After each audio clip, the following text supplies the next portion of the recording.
Hello good evening students. Welcome to our YouTube channel Bright Beginning Academy. तो चलिए आज की क्लास शुरू करते हैं। इससे पहले मैं थोड़ा बता देता हूँ कि जो हमारी लास्ट क्लास थी उसमें हमने पढ़ा था फंडामेंटल्स ऑफ कंप्यूटर, जिसमें कि हमने जाना कि कंप्यूटर क्या होता है और उसके कुछ बेसिक्स चीज़ें हमने जो पढ़ी थी। अगर किसी ने वो ना देखी हो तो प्लीज़ वो वीडियो देखे ताकि आपको बेसिक्स क्लियर हो जाए कि कंप्यूटर होता क्या है, जिससे कि आपको आगे समझने में थोड़ी दिक्कतें जो हो रहती है वो नहीं आएगी। तो जो आज का हमारा टॉपिक रहने वाला है वो रहने वाला है हमारा ऑपरेटिंग सिस्टम, जिसे कि शॉर्ट फॉर्म में हम कहते हैं ओएस। आगे ये होता क्या है, ये रन कैसे करता है, हम आज ये जानने वाले हैं। तो उससे पहले थोड़ी मैं कुछ और चीज़ें बता देता हूँ। हम जैसे पढ़ने वाले हैं इसमें यूज़र, ओएस और ये हार्डवेयर, इन तीनों के बीच रिलेशन जानने वाले हैं। फिर नेक्स्ट बात करें जो इसकी डेफिनेशन है कि ओएस होता क्या है। इसकी डेफिनेशन हमारी है an operating system is system software that acts as an interface between the user and computer hardware। तो जैसे कि आप समझ पा रहे हो, पहले मैं हिंदी में भी बता देता हूँ। ऑपरेटिंग सिस्टम एक सिस्टम सॉफ्टवेयर है जो यूज़र और एक कंप्यूटर हार्डवेयर के बीच इंटरफेस का काम करता है। इसका मतलब ये होता है कि जैसे जो यूज़र होता है, आप जानते हो जो कंप्यूटर यूज़ करता है उसे हम यूज़र कहते हैं। तो जब वो कोई कंप्यूटर यूज़ करता है तो ओएस हेल्प करता है यूज़र को उसे यूजली मतलब इजीली ऑपरेट करने में, उसे इजीली यूज़ करने में, थोड़ा चलाने में, ताकि उसे कोई प्रॉब्लम्स ना हो, और उसे शॉर्टकट बना देता है काफ़ी चीज़ें। जो कि कंप्यूटर लैंग्वेज जैसे आपको पता ही होगा, जो कंप्यूटर अंदर रनिंग चलती है उसमें ज़ीरो और वन ही लैंग्वेज समझते हैं, बट ऑपरेटिंग सिस्टम उसे चेंज करके हमें इजीली अल्फ़ाबेटिकल दिखा देता है, या इस तरह से जो भी आप समझना चाहें।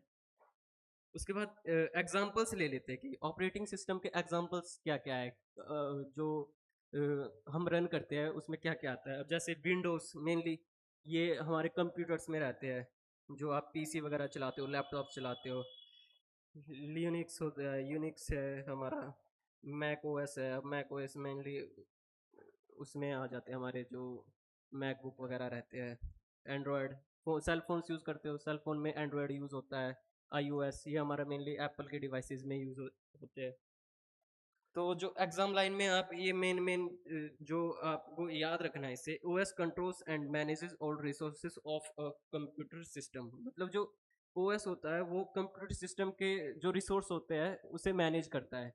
रिसोर्स जैसे हमारे कंप्यूटर रिसोर्स में आ जाते हैं हमारे स्टोरेज आ जाती है, हार्ड ड्राइव आ जाती है, हार्ड डिस्क आ जाती है, और हमारी स्टोरेज वगैरह आ जाती है। तो ये सारा जो हमारे रहने वाला है वो ऑपरेटिंग सिस्टम में आ जाता है। इसके बाद बात की जाए तो why operating system is needed, कि हमें जो ऑपरेटिंग सिस्टम है उसकी ज़रूरत क्यों पड़ती है। आखिर ऐसा भी क्या है जो हमें इसकी इतनी ज़रूरत पड़ जाती है कंप्यूटर को ऑपरेट करने के लिए। तो आइए इसे समझते हैं। Without OS hardware can not be used easily by an normal user. जैसे कि मैंने आपको बताया था कि ओएस के बिना जो नॉर्मल यूज़र है वो कंप्यूटर को नहीं चला पाएगा। अगर ओएस ना हो तो वो इजीली कुछ भी टास्क जो उसे करना है कंप्यूटर पे वो उसे नहीं कर पाएगा, क्योंकि वो काफ़ी डिफ़िकल्ट हो जाएगा कि जो कंप्यूटर की लैंग्वेज है, ऑफिशियल जो लैंग्वेज होती है वो नहीं पढ़ पाएगा, जो कि ज़ीरो वन के इसमें ज़्यादा रहती है। तो चलिए आगे से समझते हैं।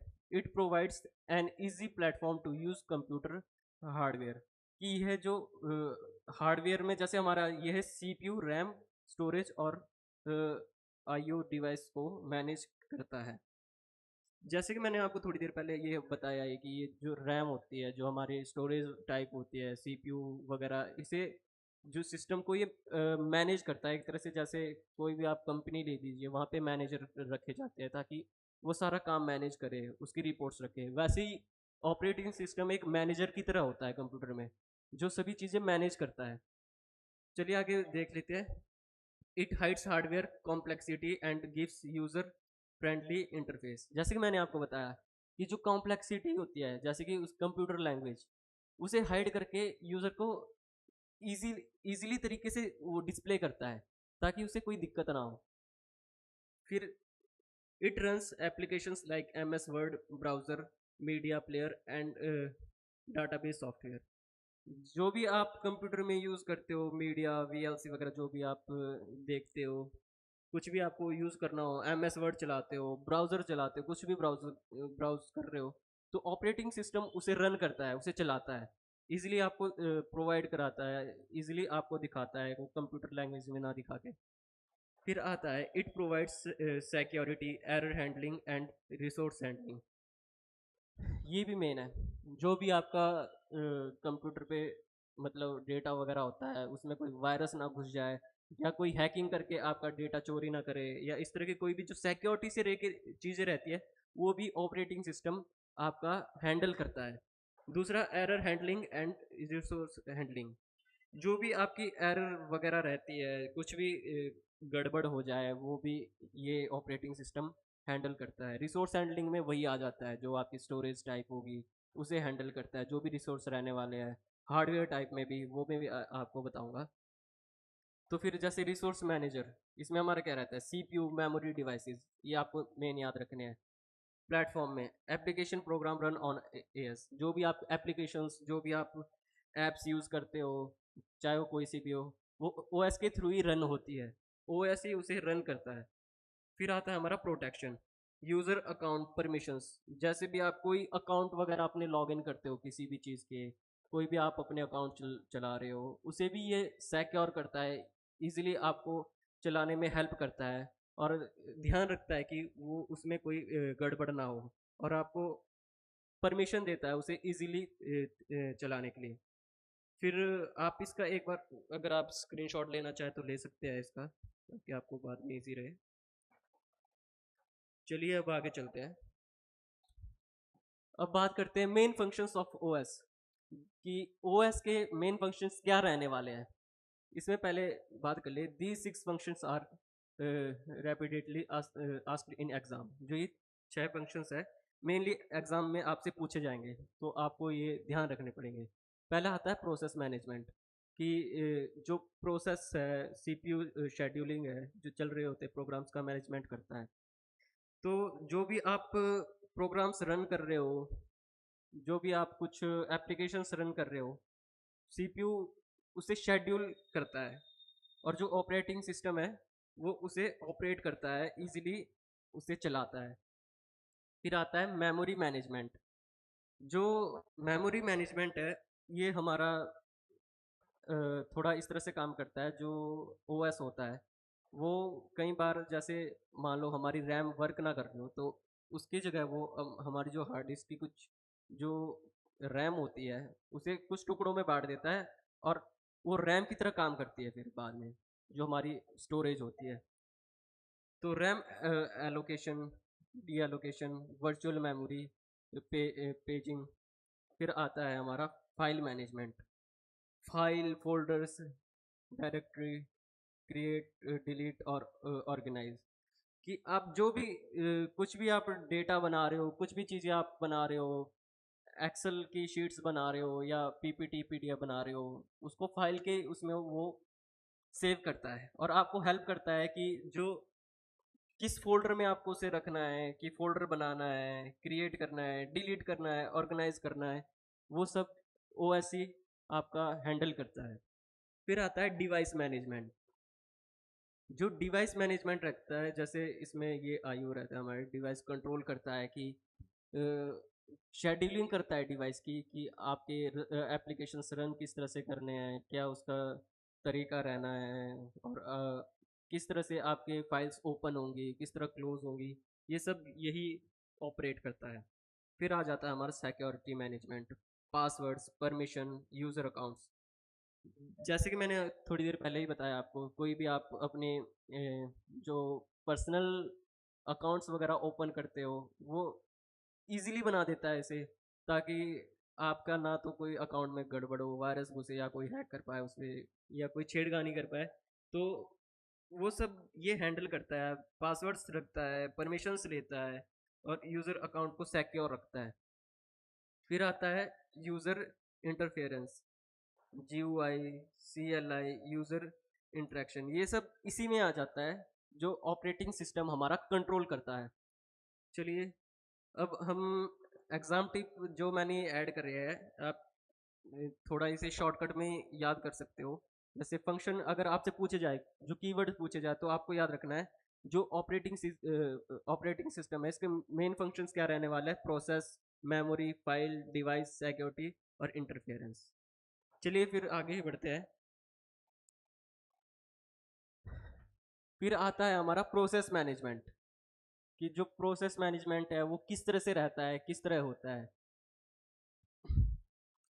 तो बात कर ली जाए program, passive set of instructions stored on disk. जो हमारे इंस्ट्रक्शंस होती है वो हमारी डिस्क में सेव रहती है।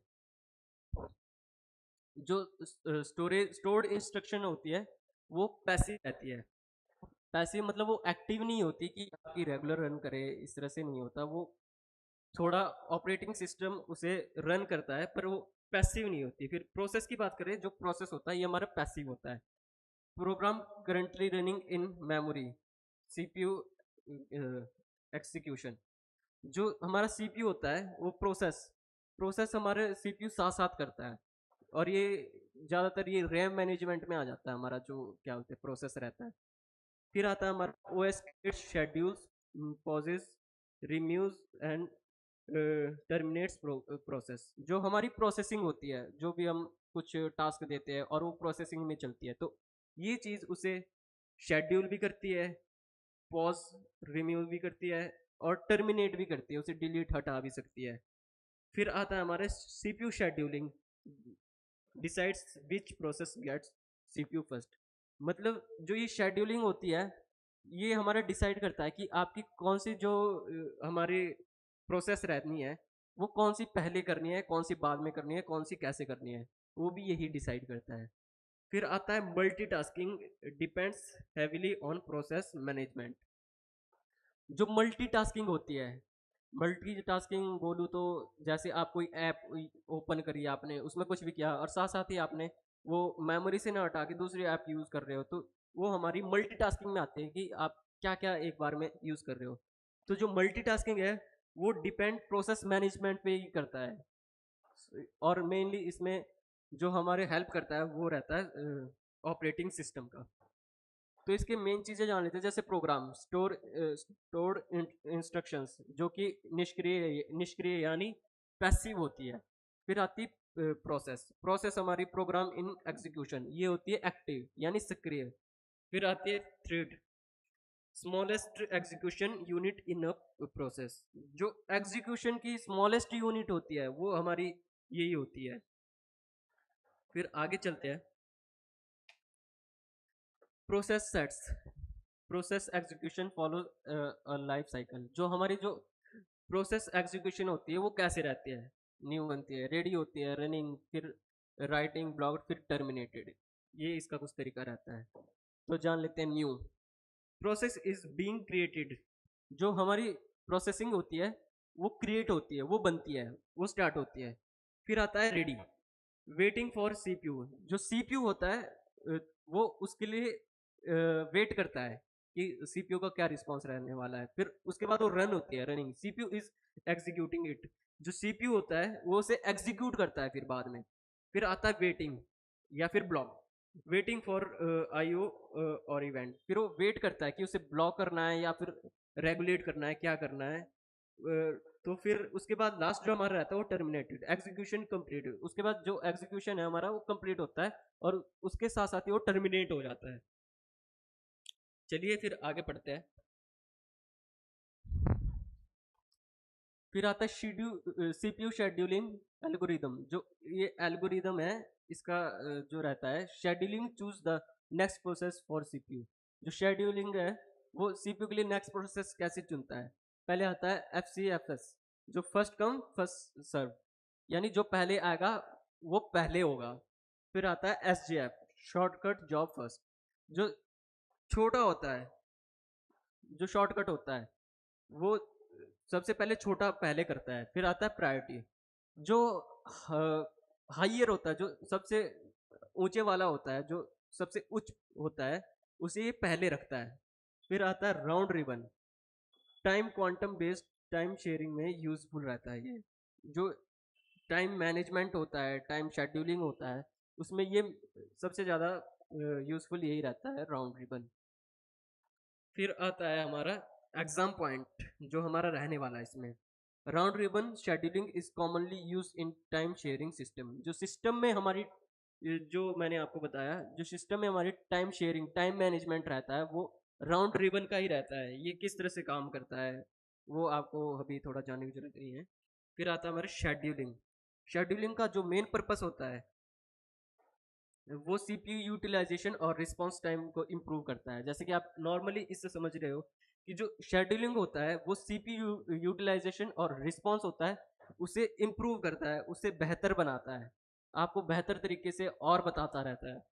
फिर आता है कॉन्टेक्स्ट स्विचिंग। जो सीपीयू होता है एक प्रोसेस से दूसरे प्रोसेस पर स्विच करता है, उसे हम कहते हैं कॉन्टेक्स्ट स्विचिंग।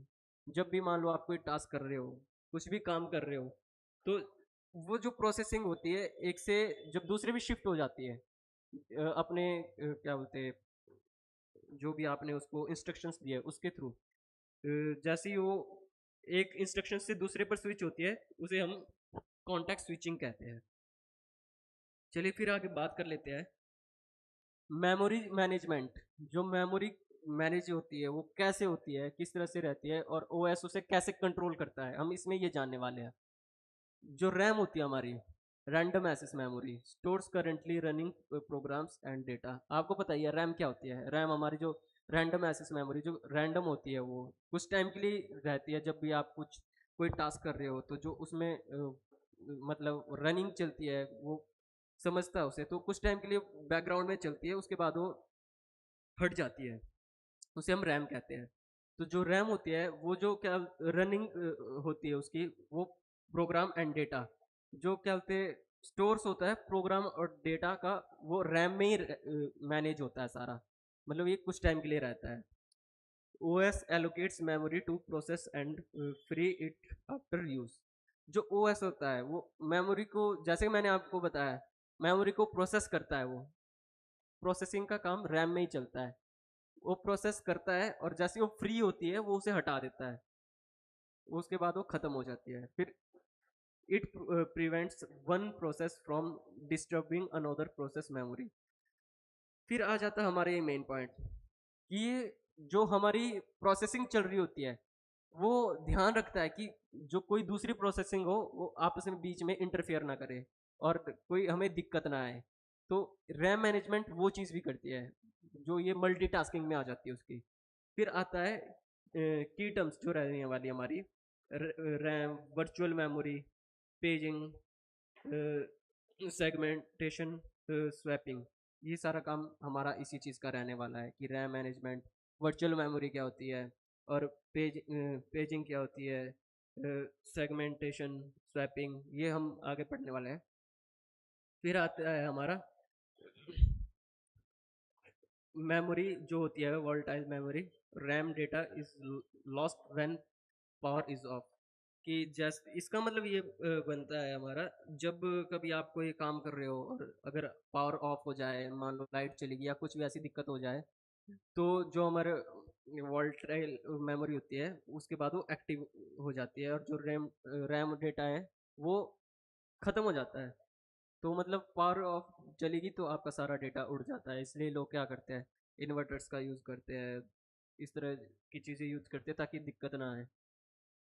फिर आता है एलोकेशन। प्रोसेस को मेमोरी देना।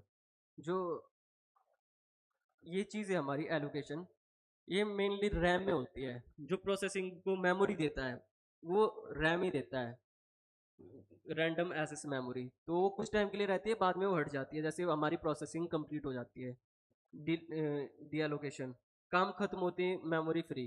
मतलब जैसे ही हमारी टास्किंग खत्म हुई, हमारी जो हमने टास्क दिया उसकी प्रोसेसिंग खत्म हुई, वो उसे फिर खत्म कर देता है, हटा देता है प्रॉपर तरीके से। फिर आता है प्रोटेक्शन, मेमोरी एक्सेस कंट्रोल। जो प्रोटेक्शन है इसमें भी ये हेल्प करता है ताकि जो भी हमारा डेटा है वो थोड़ा सिक्योर रहे, उसमें कोई दिक्कत ना आए। फिर आता है हमारा virtual memory, paging and segmentation. जैसे मैंने बताया अब हम ये पढ़ने वाले हैं। कि वर्चुअल मेमोरी होती क्या है, आखिर क्या होती है वर्चुअल मेमोरी। तो इसे जान लेते हैं। हार्ड डिस्क का पार्ट रैम की तरह यूज़ होता है। जो हमारी हार्ड डिस्क होती है, जहाँ हमारी चीज़ें स्टोर होती है, वो रैम की तरह वर्क करता है। किस कंडीशन में? जब हमारी रैम अवेलेबल ना हो, तो उस कंडीशन में जो हमारी हार्ड डिस्क है वो वर्चुअल मेमोरी की तरह काम करता है। फिर आता है paging. Memory fix size block में डिवाइड होती है। जैसे कि जो हमारी मेमोरी होती है, हार्ड डिस्क होती है, तो वो हमारी ब्लॉक्स में डिवाइड हो जाती है। जैसे कि मान लो कुछ भी काम कर रहे हो आप, इस तरह से समझ सकते हो P1 P2 P3 P4, इस तरह से ये अलग अलग ब्लॉक्स में हमारी मेमोरी डिवाइड हो जाती है। तो इसमें ये डिसाइड करता है कि कौन सी रैम की तरह काम करनी है, कौन सी हमारी रोम की तरह काम करनी है। ये इसमें फिर फंक्शनिंग होती है। फिर आता है हमारा segmentation. Memory variable size segment में डिवाइड होती है। जो हमारी मेमोरी होती है वो वेरिएबल साइज सेगमेंट्स में डिवाइड होती है। वो फिक्स नहीं रहती है कि हमारी इतनी रहनी है, कम रहनी है। वो अपने हिसाब से वो कम ज़्यादा होती रहती है। फिर आता है, हम ये देख लेते हैं क्विक रिकॉल जो हमारा रहने वाला है। जो वर्चुअल मेमोरी होती है वो हार्ड डिस्क की तरह, हार्ड डिस्क में काम करती है, और हार्ड डिस्क उसमें रैम की तरह काम करती है। फिर आता है पेजिंग फिक्स ब्लॉक। ये ब्लॉक पेजिंग जो हमारे ब्लॉक में डिवाइड कर देता है हमारे स्टोरेज को। फिर आता है सेगमेंटेशन, जो कि वेरिएबल होती है, वेरिएबल ब्लॉक्स होती है। वो फिक्स नहीं होती है, वो कम ज़्यादा होती है, होती रहती है अपने सिचुएशंस के हिसाब से। फिर पढ़ लेते फाइल मैनेजमेंट, फाइल सिस्टम। इसमें जो ओएस है, recognise data and into files and folders. ये हमारा जो डाटा को किस तरह मैनेज करता है, थोड़ा हम ये जानने वाले हैं। File collection of related data stored with a name. कि जो भी आपने फाइल क्रिएट करी है, फाइल बनाई है, उसको वो नेम, आप कभी भी कंप्यूटर चलाते होंगे, आप कोई भी फाइल सेव करते होंगे तो आप देखते होंगे उसमें स्पेशली कंप्यूटर बताता है कि आपको किस फाइल, इस फाइल का नाम कैसे, किस तरह से सेव रखना है। तो ये वही चीज़ आ जाती है, collection of related data stored with a name. फिर आता है हमारा folder, directory, container for file and सब फोल्डर्स। जो हमारे फोल्डर होते हैं, तो वो कंटेनर की तरह काम करते हैं। जैसे कंटेनर आपको पता ही है, उसमें बहुत सारी चीज़ें हमारी स्टोर रहती है। तो वैसे जो फाइल्स होती है, फोल्डर होते हैं, फोल्डर में हमारे बहुत सारी फाइल सेव रहती है। तो आप फोल्डर को एक कंटेनर की तरह मान सकते हो, क्योंकि जो भी आप फोल्डर बनाओगे, फोल्डर में बहुत सारी फाइल्स रखोगे, वो इस तरह से ही काम करता है।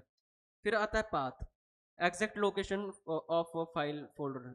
फिर जो हमारी पाथ होती है, वो पाथ बताता है, वो हमें इस चीज़ से पता चलता है। जैसे कि मान लो, मैं आपको एग्जांपल देता हूँ कि भी आप लोकेशन पे जिस, मान लो C user admin notes dot docs. तो जो हमारे ये सी है, मतलब ये सी फाइल में सेव हुआ है, जिसमें आगे डी आ जाता है, वो डी ड्राइव में सेव हुआ है, ये सी ड्राइव में सेव हुआ है। इस तरह से हमें पता चलता है। फिर आता है एक्सटिंक्शन शोज फाइल टाइप। जो हमारे एक्सटिंक्शंस होते हैं, मैं वो बताने वाला हूँ आपको। जैसे DOCX रहने वाला है, एक्सेल एक्सेस रहने वाला है, PPTX रहने वाला, PDF रहने वाला। तो मान लो आप कोई भी डॉक्यूमेंट सेव कर रहे हो, मान लो आपकी कोई एक्सेल की जो रहने वाली है, फाइल रहने वाली है, तो आप मान लो उसका ABC नेम रख रहे हो, ABC। तो ABC आप जब नेम रख रहे हो, उसके बाद जो एक्सेल की फाइल है, उसके बाद अपने आप ही उसमें ऑटोमेटिकली .XLSS आ जाता है। मतलब ये हमारी एक्सेल की फाइल है। अब वहीं पे अगर जो हमारी PPTX है, ये कब आती है? जब हम कोई भी PPT बनाते हैं, उसके बाद आप देखेंगे कि मान लो आपने उसका ABC रख दिया नेम, उसके बाद .PPTX, इस तरह से सेव हो जाती है वो। और फिर पीडीएफ में हमारे जो फाइल नेम है, उसके बाद .PDF। JPG हमारा आता है जब आप कोई भी इमेज सेव करते हो, तो उसके बाद .JPG करके हमारा सेव आता है। और जो TXT है, कोई भी टेक्स्ट आप सेव करोगे वो .TXT, जैसे नोटपैड वगैरह में आप कोई भी सेव करते हो। फिर आता है OS performs creates open save rename copy move and delete operation. ये चीज़ मैं आपको पहले भी बता चुका हूँ। ये उसी तरह का रहने वाला है। जो OS होता है हमारा, वो जो परफॉर्म्स होते हैं हमारे, क्रिएट करता है उन्हें, ओपन करता है, सेव करता है, रीनेम करता है, कॉपी करता है, मूव करता है, डिलीट करता है। जो भी हम कर रहे हैं उसको ये डिसाइड करता है कि क्या करना है हमारे इंस्ट्रक्शन के अकॉर्डिंग। वो उसे ओपन भी कर सकता है, सेव भी कर सकता है, रीनेम भी कर सकता है, कॉपी भी कर सकता है, मूव भी कर सकता है और डिलीट भी कर सकता है। तो चलिए इसके मेन हम पढ़ लेते हैं। फाइल एक्सटेंशन में जो आपको ध्यान रखना है, जैसे .do6 वर्ड का रहता है, ये जो भी हमारी वर्ड की फाइल है वो .docx में सेव होता है। फिर .xlsx हमारा एक्सेल की रहती है, .exe हमारे प्रोग्राम की रहती है। फिर आता है directory, folder structure of storage, जो कि मैंने आपको बताया कि जो क्या बोलते हैं हमारी फाइल्स होती है वो फोल्डर में किस तरह सेव होती है। फोल्डर किस तरह एक कंटेनर का काम करता है, जो भी हमारी फाइल्स रहती है वो फोल्डर में सेव होती है। फिर आता है हमारा पाथ, फाइल की एग्जैक्ट लोकेशन। जो हमारा पाथ रहता है, मैंने आपको बताया कि एग्जैक्ट लोकेशन वो बताता है। जैसे हमारे मान लो सी ड्राइव में सेव हो रही तो उसमें C user dot admin dot notes dot X, मतलब नोट्स यहाँ पे आप समझ सकते हो जो भी आपका फाइल नेम है। जैसे मैंने बताया ए बी सी, ये ए बी सी। अब मान लो आपकी कोई हमारी वर्ड की कोई फाइल है, आपने उसे सेव करा और वो सी ड्राइव में सेव होती है, तो आपके इस तरह से आएगा C C user dot user slash admin slash, फिर वो जो फाइल का नेम होगा फिर .docx, इस तरह से हमारी सेव होगी। चलिए अब नेक्स्ट बात कर लेते हैं, device management and drivers. OS controls input output devices through drivers. जो हमारे ओएस होता है वो इनपुट और आउटपुट को ड्राइवर्स के थ्रू कंट्रोल करता है। फिर इसे जान लेते हैं, जो डिवाइस ड्राइवर्स का क्या रहता है, जो software that helps OS communication with hardware devices. Hardware devices क्या होते हैं जान लेते हैं। हार्डवेयर डिवाइसेस में हमारे जैसे प्रिंटर आ जाते हैं, स्कैनर्स आ जाते हैं, जो भी क्या बोलते हैं हमें रिप्रेजेंट करता है, जैसे कि printer, printer driver, scanner driver, keyboard driver, display driver. जैसे कि मैंने बताया था अभी, हमारा प्रिंटर्स रहते हैं, इसमें स्कैनर्स रहते हैं, कीबोर्ड रहता है, डिस्प्ले रहता है, ये सारा जो मैनेजमेंट होता है वो इसका ही रहता है। फिर आता है input devices, keyboard, mouse, scanner और माइक्रोफोन, ये हमारे इनपुट डिवाइस रहते हैं।